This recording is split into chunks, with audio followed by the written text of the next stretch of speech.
En los capítulos anteriores de esta serie se ha comentado la evolución que tuvo el dinero desde su origen hasta el final de la Edad Media. Esta breve reseña histórica no debe tomarse como una estéril descripción del pasado. Entender de dónde venimos nos permite ver dónde estamos y hacia dónde vamos. La política económica ha sido protagonista en el auge y la caída de imperios, y el vicioso hábito de la manipulación del dinero, antes de pertenecer a discusiones económicas, pertenecía a discusiones éticas y jurídicas, a la reflexión sobre cómo el tirano puede, mediante estas herramientas, reducir sus súbditos a esclavos. How do I feel about being a member of the Information Society? That's a difficult question because I didn't know we were in the Information Society.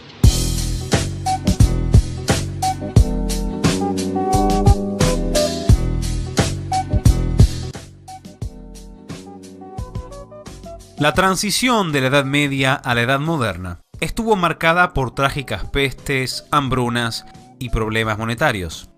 Cito a Peter Spufford. Bruscos debilitamientos y fortalecimientos de la moneda tuvieron efectos sociales notablemente desestabilizadores. Los bruscos debilitamientos empobrecieron a quienes vivían con ingresos fijos, en particular a los propietarios de tierras que tenían contratos de renta fija. Como estos incluían a los hombres más poderosos de la sociedad, respondían con una acción política vigorosa, un brusco fortalecimiento de la moneda que generalmente estuvo acompañado de regulaciones de precios, salarios y de nuevos impuestos. La carga de los nuevos impuestos, la aplicación desigual de las regulaciones de salarios y precios y la restauración repentina de los viejos niveles de la moneda afligieron a los pobres y a los débiles de la sociedad.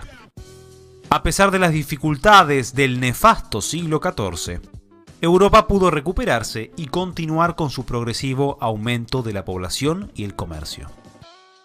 El oro reaparece luego de mucho tiempo por la necesidad de tener una moneda más sólida.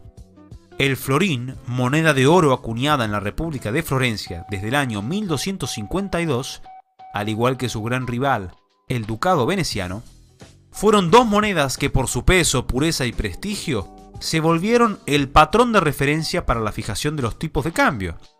En otras palabras, se volvieron el dólar de la Baja Edad Media y el Renacimiento. El continente se integra de manera espontánea usando al ducado como referencia, un antecedente del oro como estándar del sistema financiero internacional. Cuando las carabelas de Enrique el Navegante comienzan a traer cantidades apreciables de oro, poco después de la mitad del siglo XV, los reyes de Portugal también comienzan a acuñar una moneda de oro nacional, los cruzados de oro, piezas de igual peso y pureza que el ducado veneciano. Este proceso se replica en la mayoría de reinos. Los reyes de Nápoles comienzan a acuñar sus ducados. En los 1470 los reyes de Aragón deliberadamente reemplazan sus florines por ducados. Y en 1497, los reyes católicos, Fernando e Isabel, promulgan una reforma monetaria donde también crean su propio ducado. En la pragmática de Medina del Campo se explica el porqué de esta reforma. Estas monedas eran usadas por todos los reyes y en todas las provincias de la cristiandad. Aquí tienen la cita textual en castellano medieval. A la par de este proceso de integración económica y comercial que se extendía desde las ciudades italianas hasta la Liga Hanseática del norte de Europa, también encontramos un desarrollo legal e institucional que favorece a un espíritu empresarial.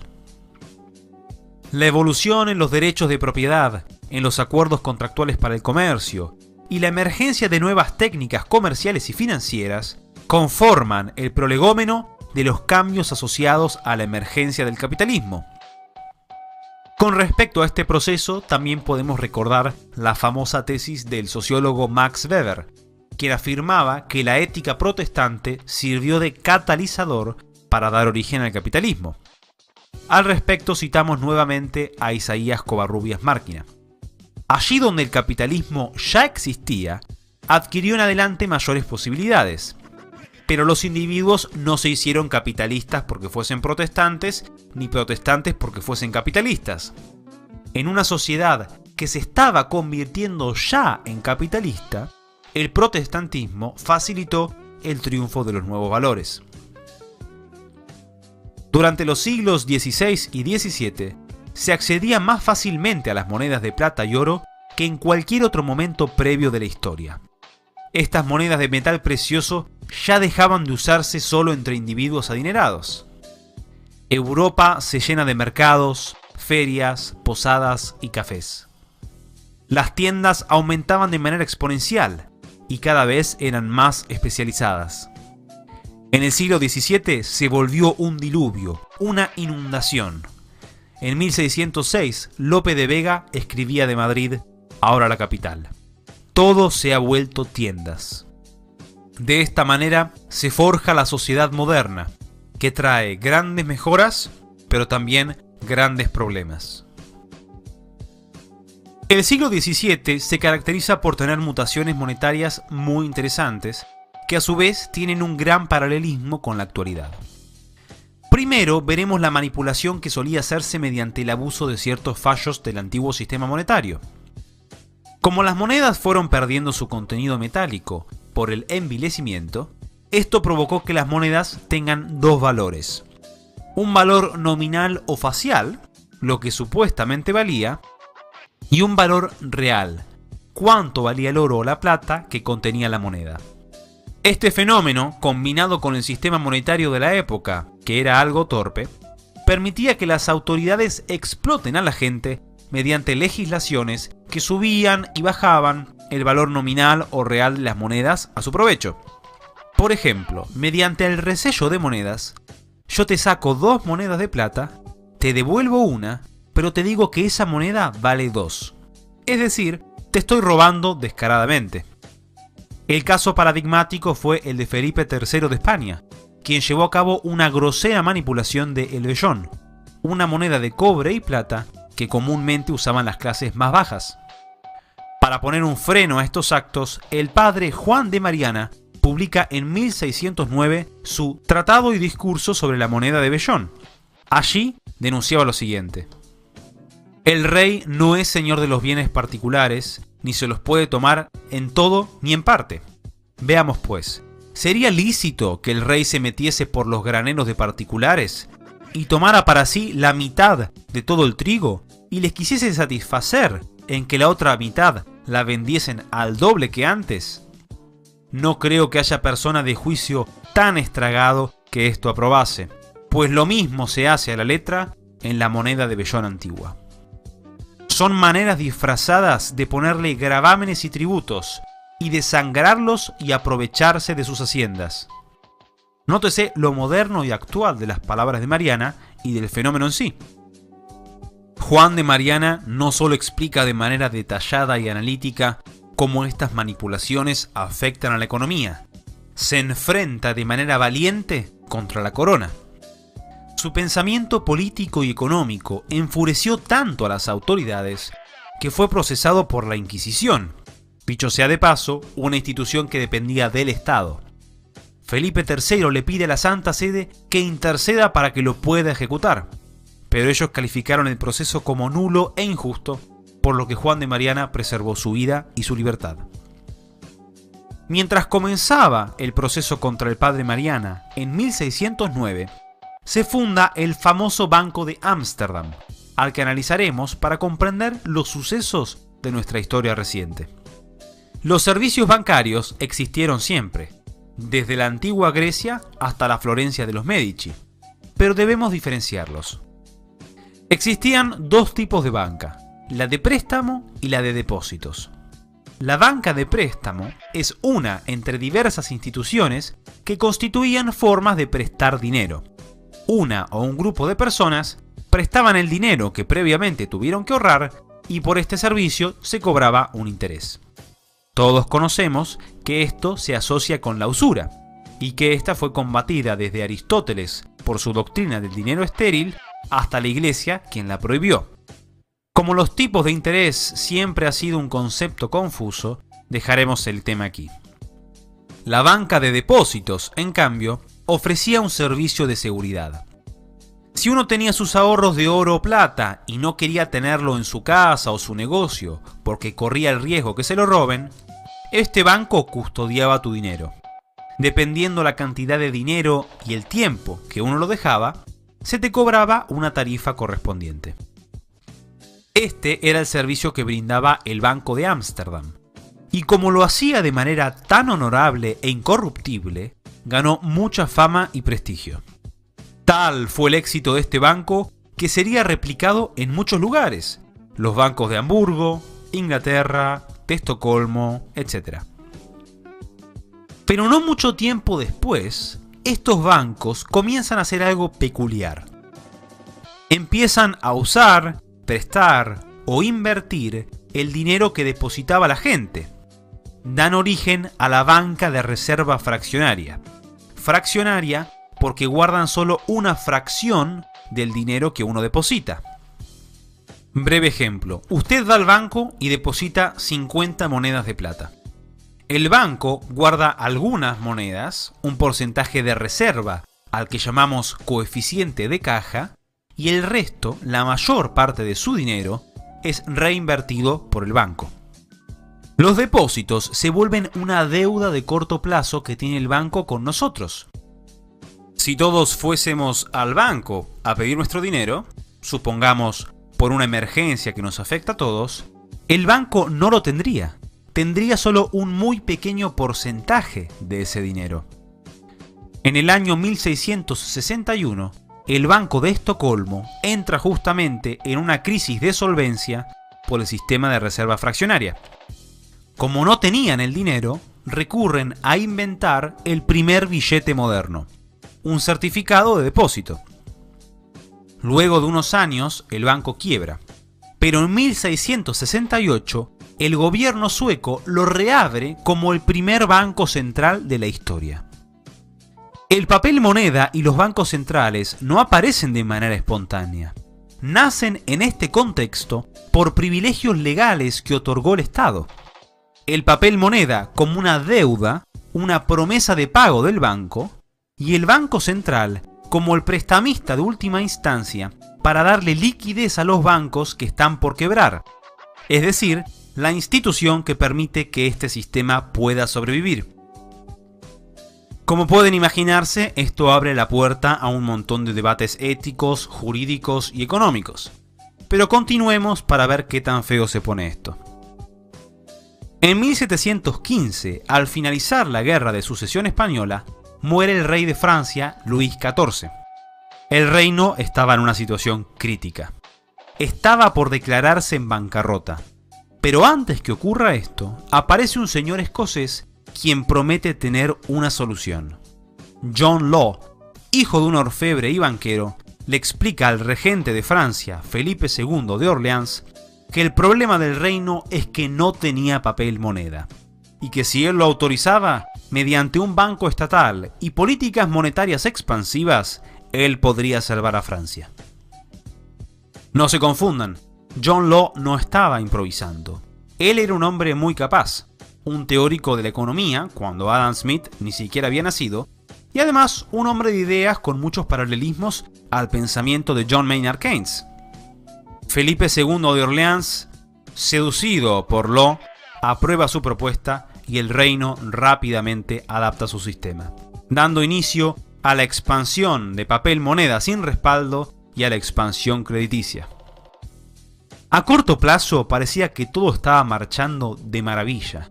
El economista escocés se había vuelto un gurú, el brujo de las finanzas. Al poco tiempo este hombre dirigía toda la economía de Francia y ejercía de manera libre toda su creatividad. Ponía en marcha sus experimentos que parecían darle una riqueza ilimitada a miles y miles de franceses. Pero ¿qué pasó en 1720, tan solo 4 años después? Momento en el que ya algunos estaban desconfiando de este crecimiento exponencial y querían de vuelta su oro y su plata. Un colapso económico, una de las mayores burbujas financieras de la historia. Por más increíble que suene, la humillación y el empobrecimiento de los franceses generó una actitud tan hostil hacia la corona que las protestas que evolucionaron en la Revolución Francesa en parte fueron por este fraudulento sistema financiero que además dio comienzo al nuestro. Ahora existían dos frentes para las mutaciones monetarias. El clásico envilecimiento, reducir el contenido metálico de la moneda, manteniendo su valor nominal, y la nueva alquimia, el dinero mágico, fruto de los bancos centrales y el dinero fiduciario. Mientras John Law practicaba la magia financiera en Francia, en Gran Bretaña, Sir Isaac Newton, director de la Casa de la Moneda, crea reformas al sistema monetario que inadvertidamente dan inicio al patrón oro clásico en el año 1717. De todas maneras, Gran Bretaña adoptará formalmente el patrón oro en el año 1821 y este sistema se generaliza internacionalmente en torno a la década de 1870. ¿De qué trata el patrón oro? Sus características más simples son las siguientes. La unidad monetaria nacional se define por una cantidad de oro. El efectivo, el papel moneda en circulación, es proporcional a las reservas de oro. Y la convertibilidad del billete a oro está garantizada por los bancos. Ejemplo, Estados Unidos tiene su moneda, el dólar, que equivale a un 20avo de onza de oro. Si tengo 20 dólares, voy a un banco y puedo cambiar mis billetes por una onza de oro. Observemos el siguiente billete de 10 dólares del año 1907. Leo la inscripción desde arriba hacia abajo. Esto certifica que se ha depositado en el Tesoro de los Estados Unidos de América 10 dólares en oro a pagar al portador bajo demanda. Aquí tienen un billete argentino del año 1883. Banco de Provincia de Buenos Aires pagará al portador a la vista 1 peso de oro. En ese momento, 1,61 gramos. El peso argentino, desde 1883 hasta el día de la fecha, perdió 13 ceros. 10 de ellos fueron tachados desde 1983. Me pregunto por qué será.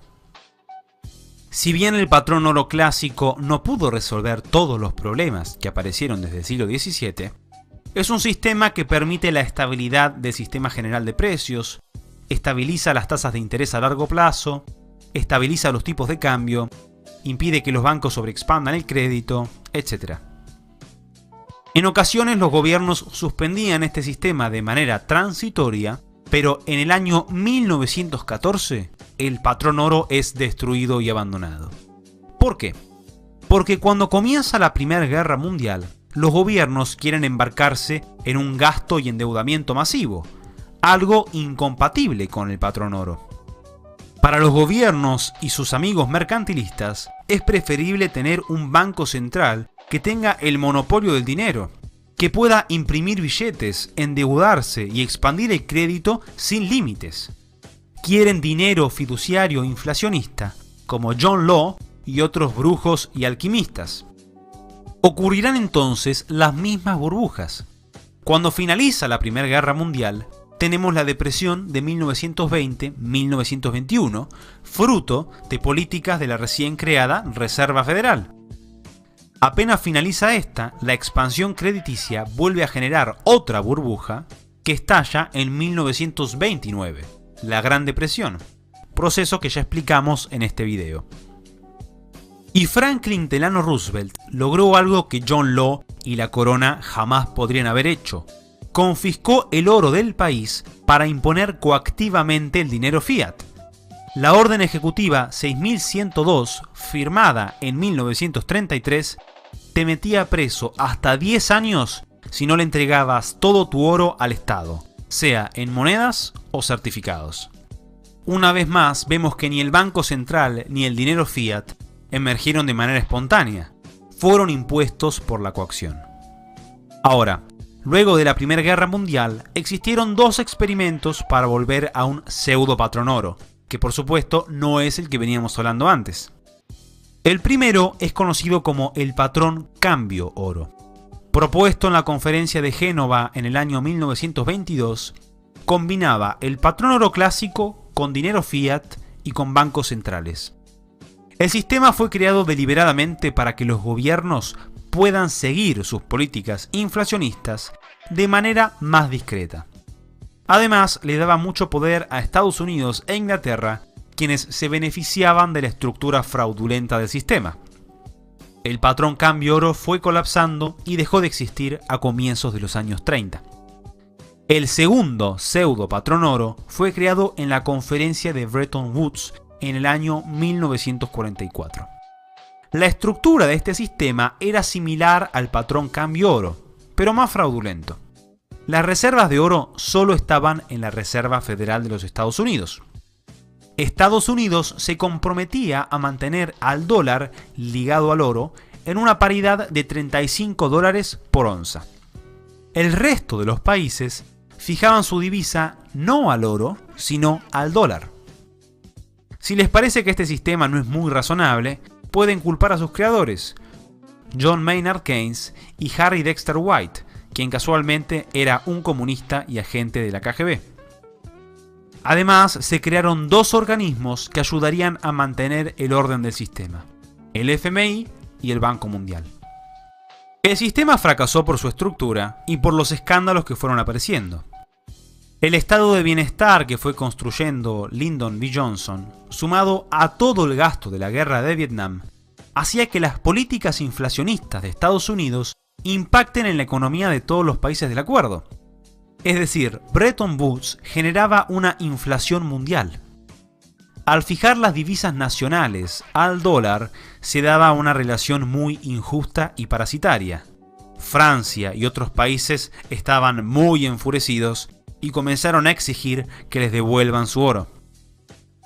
En 1971, Richard Nixon suspende la convertibilidad del oro y anuncia el fin de Bretton Woods. ¿Y ahora qué pasó con nuestro dinero? No tenemos oro ni plata, nuestro papel moneda no está ligado a nada. ¿Qué es esto? Llegamos al fin de nuestra serie sobre la historia y la destrucción del dinero. Hoy tenemos papel de curso forzoso, papel que el Estado nos obliga a usar por medio de la coacción. Lo que llamamos dinero es deuda pública. Los bancos centrales, la reserva fraccionaria y el dinero fiat son la piedra filosofal de las élites políticas y económicas que nos gobiernan. Es la fuente del dinero mágico, la ilimitada manipulación de la oferta monetaria, de las tasas de interés, del tipo de cambio, del crédito y de nuestras vidas. Cuando estallan las burbujas, cuando aparecen las depresiones, cuando nos imponen la miseria, ellos se van de vacaciones con el fruto de nuestro esfuerzo, mientras nosotros debemos empezar una vez más desde cero. No hay algo tan frustrante como la tiranía institucionalizada. El dinero es importante porque es el nexo conector de todas las actividades económicas. Los que tienen el completo monopolio del dinero tienen el completo manejo de tu vida. Este sistema puede fácilmente llevarnos a una distopía orwelliana. Un siguiente paso sería eliminar el efectivo, un proyecto que muchos políticos vienen deseando hace ya un tiempo. ¿Qué diría Nicolás Oresme, quien acusó de tirano a los que envilecían la moneda? ¿Qué diría Juan de Mariana, quien consideraba lícito matar al gobernante si éste exprimía de impuestos al ciudadano o le expropiaba sus bienes? Nos quedará luchar o innovar, pero no debemos olvidarnos de la historia y la destrucción del dinero cuando este sistema eventualmente colapse.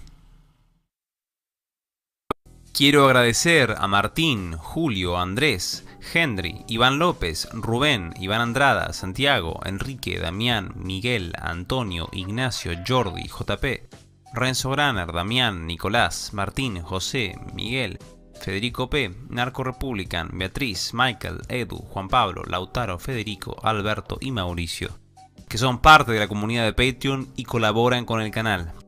Si te gusta el contenido y te querés sumar, el link está en la descripción. Deja tus opiniones, ideas y propuestas en los comentarios. No te olvides de darle me gusta al video si te gustó Muchísimas gracias por verlo y los veo en el próximo.